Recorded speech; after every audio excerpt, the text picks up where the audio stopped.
ফেরাউনের মতো একজন ব্যক্তির সেই স্ত্রী মিসেস ফেরাউন, তিনি ফার্স্ট লেডি, তিনি সামাজিক মর্যাদা, রাজনৈতিক মর্যাদা, রাষ্ট্রীয় মর্যাদা, সম্মান, যশ, খ্যাতি সব তিনি দুনিয়াতে পেয়েছিলেন।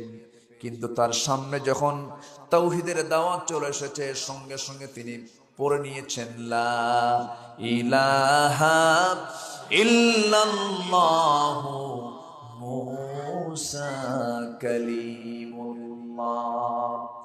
কালিমা গ্রহণ করার সঙ্গে সঙ্গে ফেরাউন বলেছিল, ও আমার আসিয়া, আমি তোমার কোনো সম্মানে ঘাটতি করলাম না, মর্যাদায় ঘাটতি করলাম না, তুমি আমার সঙ্গে এমন একটা বড় আঘাত তুমি আমাকে দিয়ে ফেললে, তুমি মুসার ধর্ম গ্রহণ করলে।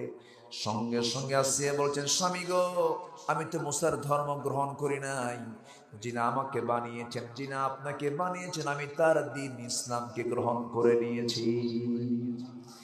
এই কথা বলার সঙ্গে সঙ্গে ফেরাউন বলছে, শোনো, এই জনপদে আমার আইন ছাড়া কোন আইন চলবে না, আমার বিধান ছাড়া কোনো বিধান চলবে না।